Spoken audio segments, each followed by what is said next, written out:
चीरहरण और उसके बाद महाभारत का युद्ध। ये दो ही ऐसे किस्से हैं जो लोगों के दिमाग में बसे हुए हैं। पर क्या एक सवाल आपके दिमाग में भी कौंधता है, क्या इस किस्से पर आपकी नजर गई है? क्या इस कथा को आप जानते हैं कि आखिर द्रौपदी और पांडवों की मृत्यु कैसे हुई? आज का ये वीडियो आपको उनकी मोक्ष की यात्रा के बारे में सुनाएगा, तो बने रहिए इस वीडियो के अंत तक। महाभारत में 18 पर्व हैं और उनमें से एक पर्व है महाप्रस्थानिक पर्व, जिसमें पांडवों की मोक्ष की यात्रा का उल्लेख है। इस पर्व के अनुसार पांडव मोक्ष के लिए हिमालय की गोद में चले गए थे और जब वे वहां पहुंचे तब उन्हें मेरु पर्वत के पास स्वर्ग का रास्ता दिखाई दिया। लेकिन दुर्भाग्यपूर्ण इस यात्रा में सबसे पहले द्रौपदी की मृत्यु हुई और धीरे धीरे सभी पांडव मृत्यु की आगोश में चले गए। लेकिन इन पांडवों में सिर्फ युधिष्ठिर ही एक ऐसे पांडव थे जिन्होंने अपने शरीर के साथ स्वर्ग में प्रवेश किया था। ऐसा क्या हुआ था कि सिर्फ युधिष्ठिर ही अपने शरीर के साथ स्वर्ग तक पहुंच पाए थे और बाकी लोगों की मृत्यु हो गई थी?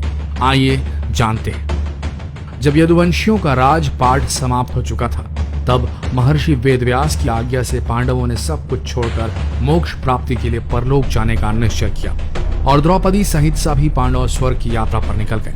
जब वे स्वर्ग के मार्ग पर चल रहे थे तब उनके साथ एक कुत्ता भी चलने लगा।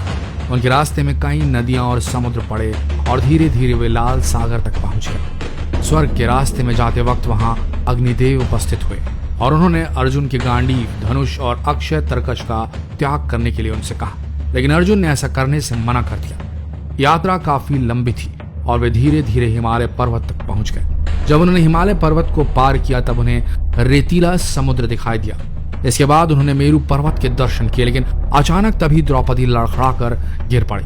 द्रौपदी को नीचे गिरा देखकर भीम ने युधिष्ठिर से पूछा कि आखिर क्या कारण है जो द्रौपदी लड़खड़ाकर नीचे गिर गई, जबकि उन्होंने तो कोई पाप भी नहीं किया था। तब युधिष्ठिर ने बताया कि द्रौपदी हम सभी पांडवों में सबसे ज्यादा अर्जुन को पसंद करती थी, इसलिए उनके साथ ऐसा हुआ। और इतना कहकर युधिष्ठिर द्रौपदी को देखे बिना ही आगे बढ़ गए। कुछ देर बाद सहदेव भी गिर पड़े और उसके बाद युधिष्ठिर ने सहदेव का गिरने का कारण बताया कि वह अपने आप को सबसे बड़ा विद्वानी समझते थे और इसी कारण उनके साथ ऐसा हुआ। कुछ देर बाद नकुल भी गिर पड़े और उनके गिरने का कारण था कि नकुल अपने आप को बहुत सुंदर थे और इसी अभिमान के कारण उनकी मृत्यु हुई। और उसके बाद और युधिष्ठिर के अनुसार अर्जुन को अपने पराक्रम पर अभिमान था। अर्जुन ने कहा था कि एक ही दिन में शत्रुओं का नाश कर देंगे, लेकिन वो ऐसा कर नहीं पाए और इसलिए अपने के कारण ही अर्जुन की भी मृत्यु हो गई। थोड़ा देर चलने के बाद भीम भी गिर पड़े। तब युधिष्ठिर ने भीम को इसका कारण बताया कि वो बहुत खाते थे और अपने बल का झूठा प्रदर्शन करते थे, इसलिए उनकी हालत हुई। और इतना कहकर युधिष्ठिर आगे चल दिए। अब सिर्फ युधिष्ठिर और वो कुत्ता ही बचे थे और ये दोनों आगे चलते रहे।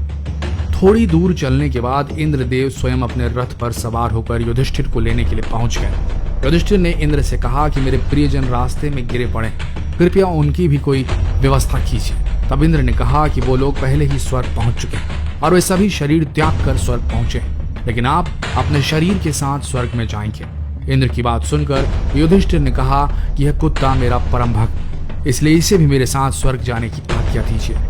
लेकिन इंद्र ने ऐसा करने से मना कर दिया।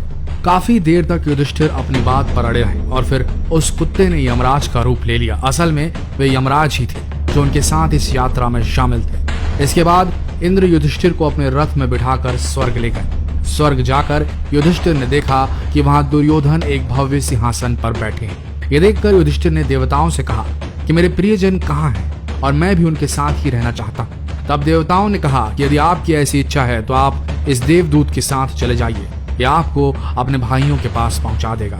और फिर युधिष्ठिर उस देवदूत के साथ चले गए। देवदूत युधिष्ठिर को ऐसे रास्ते पर ले गया जो बहुत ही खराब था और उस रास्ते में बहुत अंधेरा था। चारों तरफ से बदबू आ रही थी, इधर उधर मुर्दे दिखाई दे रहे थे।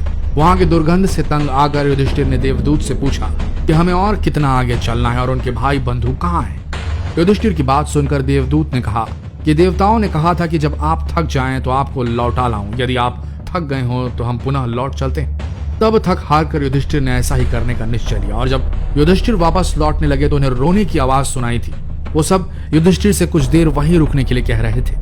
युधिष्ठिर ने उनसे उनका परिचय पूछा तो उन्होंने बताया कि वो कर्ण, भीम, अर्जुन, नकुल, सहदेव और द्रौपदी है। तब युधिष्ठिर ने देवदूत से कहा कि तुम देवताओं के पास लौट लौट मेरे यहाँ रहने से यदि मेरे भाइयों को सुख मिलता है तो मैं इस दुर्गम स्थान पर ही रहूंगा। फिर देवदूत ने यह बात जाकर फौरन देवराज इंद्र को बता दी। ये बात सुनकर सभी देवता वहां आ गए। तब देवराज इंद्र ने युधिष्ठिर को बताया कि तुमने अश्वत्थामा के मरने की बात कहकर छल से द्रोणाचार्य को उनके पुत्र की मृत्यु का विश्वास दिलाया था। इसी के परिणाम स्वरूप तुम्हें भी छल से कुछ देर नर्क के दर्शन करने पड़े। अब तुम मेरे साथ स्वर्ग चलो, वहां तुम्हारे भाई पहले से ही पहुंच गए हैं। इस प्रकार युधिष्ठिर अपने भाइयों और द्रौपदी को स्वर्ग में देखकर बहुत प्रसन्न हुए।